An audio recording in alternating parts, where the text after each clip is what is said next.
Hi, I'm Mooney, and welcome to Games on Tap, the review show that pairs booze with games, the way God intended. Today, we'll be fighting the zombie horde with sunshine and daisies in Plants vs. Zombies Garden Warfare. It takes a brave new leap into the third-person shooter genre. Let's see how it stacks up against other shooters.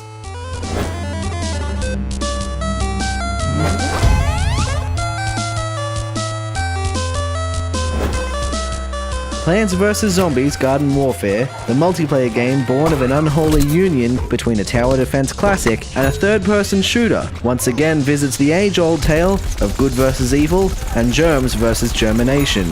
Will the plants crush their foes with their gifts from Mother Nature? Or will the zombies wreck everything and prove why we can't have nice things? Welcome to Games on Tap. I'm here with Taryn, and we're looking at Plants vs. Zombies Garden Warfare. Surprisingly good, right? Yeah, I actually really enjoyed this. I'm not normally someone who enjoys like online shooters because online gamers are just horrible people in general. Shooters are very like all the same looking.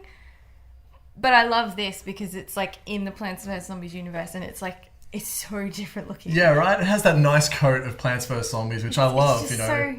It's so colourful and yeah, fun to be in. You don't mind running around, or like even in the graveyards where it's all meant to be like doom and gloom, it's still nicer looking. It's got that nice, I wouldn't say childish, but very approachable.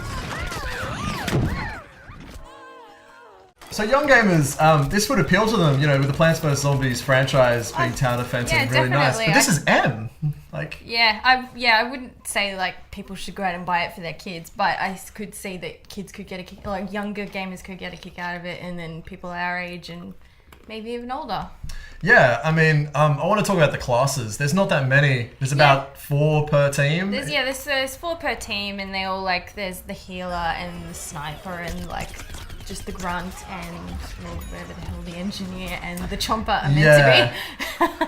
I feel that chomper is very OP. You know, even though he's not that quick on his feet, but insta kills are pretty brutal. And he's the only character, if he eats you, you cannot be revived. Every other character you can be revived from, the chomper you cannot. That's right. So he is a little bit OP. Yeah, a little bit. How'd you find the maps and the size of some of them? I mean, well, there's those 2 modes, which is gardens and graveyards, and there's also the sort of standard team deathmatch.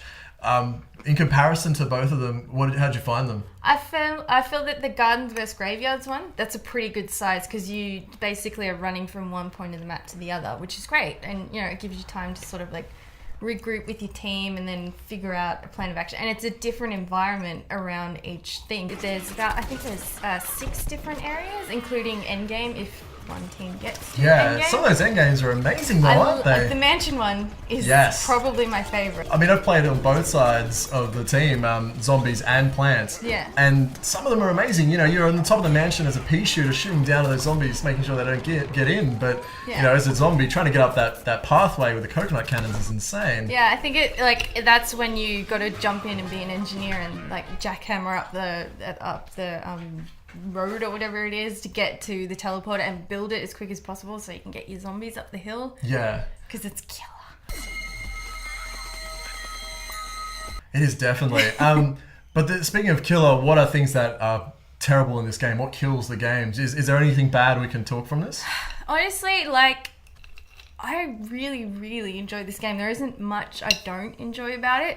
However, there has been like the whisperings of possible future microtransactions, and I really don't think that that's a good idea. Yeah, because when we talk about customization of the game itself, it costs a lot. You know, 10,000 coins for a decent package, but we have 20,000 for a character pack. That's 40,000. 40,000. Yeah. It's insane, but there's definitely going to be microtransactions, right? Well, I feel that even though it seems quite steep, I think when you actually get that sticker pack, you feel like you've earned it.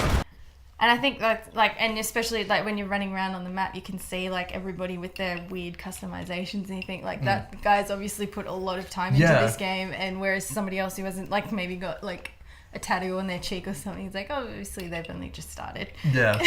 I find there's it's interesting though with some of the different abilities, like, you know, buying them would be just making it so easy for people to become better. There's so many upgrades for each character. I think yeah, it would be too easy to just buy everything. I think it's like, and if this game is gonna have microtransactions, it should have had it from the start, not bring the game out and everyone puts all these hours in and go, oh, by the way, now everybody else can just buy this stuff. Like, you feel kind of cheated, I think.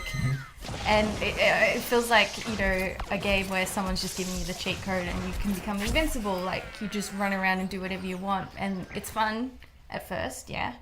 But then after a while, it kind of lags. Like, there's no more challenge. And I think games like this need people playing constantly, and earning coins is a good way of getting people to keep playing, because then you're like, oh, I really, really, really want this character. I really, really want this upgrade. And I think this is a good way to keep gamers in, is to say you have to earn X amount of coins. Okay, how many games is that? Okay, fair enough.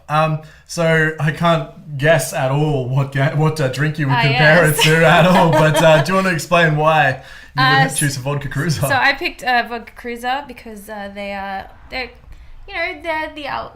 drinks everybody knows. Like, this game is a shooter that everybody knows, but it's kind of sugar coated. It's like, it does appeal to younger audiences, and it's bright and fun and colourful. And in the end, it is the same thing, but it's just packaged a bit differently. Yeah, I mean, for me, I can't really compare it to a game because I'm hosting currently. But some peanut water. But yeah, thank you very much for joining us today. No worries. Hopefully we see you next time. Definitely. And hopefully we see you next time as well, as we review another game. And remember, game responsibly.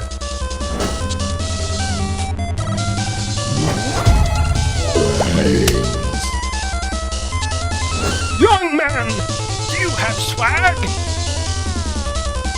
But I feel with the Gardens versus Graveyards map.